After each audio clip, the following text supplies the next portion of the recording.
What up, YouTube? It's your boy Blue, back with some more business tips. Wanted to jump on, had some ideas, wanted to jump on and drop a quick video about how to run a low overhead business, tips to starting a business without overspending. So I'm not gonna kind of drag on in these videos no more. I'm just gonna get straight to the point and kind of hit y'all with the info. You know what I'm saying? Yeah, man. So some of the tips I would say would definitely help out in picking a low overhead business.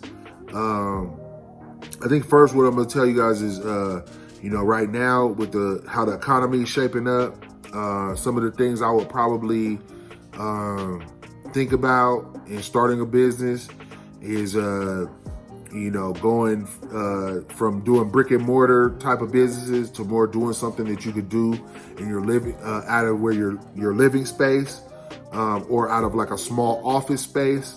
Reason being is because commercial rent right now is going through kind of like a recession before everything else is kind of going to go into a recession, I feel. I see a lot of open units, and I don't really see a lot of people being like, really excited to go and rent these spaces. If you walk through your local mall, you'll see that a lot of that stuff is empty, or there's, the small mom and pop business, basically where the guy like owns the job, you know what I'm saying? He's just in there working it himself type of situation. Those are cool. I would stay away from the malls because,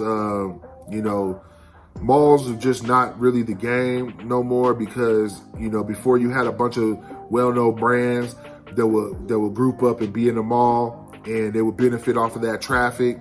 Nowadays, the traffic is more, every year, more and more going online. And then I feel like, if you want to do like a more localized type of business, there's a lot of different type of commercial space that you can use to do that out of, that'll be way more efficient and way less costly.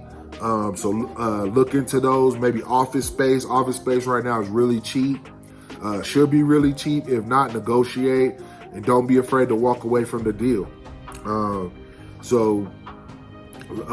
Another tip that I would say also is to start a business that is not very labor intensive. One of your biggest expenses, and one of my biggest expenses in my business right now, my main business is a restaurant, and a lot of the revenue does go to labor. Especially if you have a good team, you want to make sure that you keep good people around, especially in the restaurant business, because it's all about taking care of your customers first. We all know like food brands that their food really ain't that good, but why do they win? They constantly win because the customer service is excellent, right? That's what keeps people coming back. You look at Chick-fil-A, my pleasure this, my pleasure that. They don't trip over you getting, extra sauce here and there, things of that nature. Most of their employees are cheery and bright and welcoming. I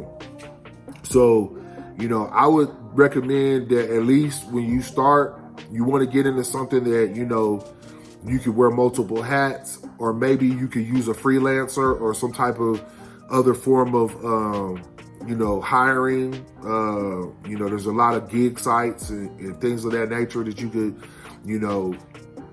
shag out work or whatever and just pay the fee instead of having to incur the cost of hiring an employee, because there are costs associated to hiring, a team, and then you're going to also have the rollover and stuff like that, having to go through and figure out if this person's even trainable for that position.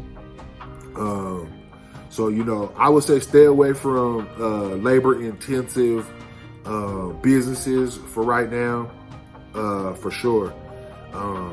As things change in the economy and the labor pool gets a little bit more flexible, and it'll sway more towards the business side, because right now it's really geared towards the employee side.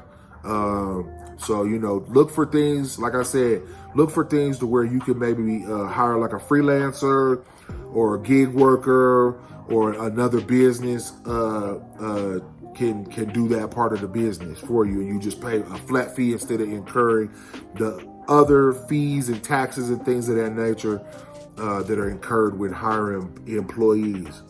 I think that all in all, right now, how the business landscape looks, the best things to get into, would be like a small resale operation or a small handmade item type of situation.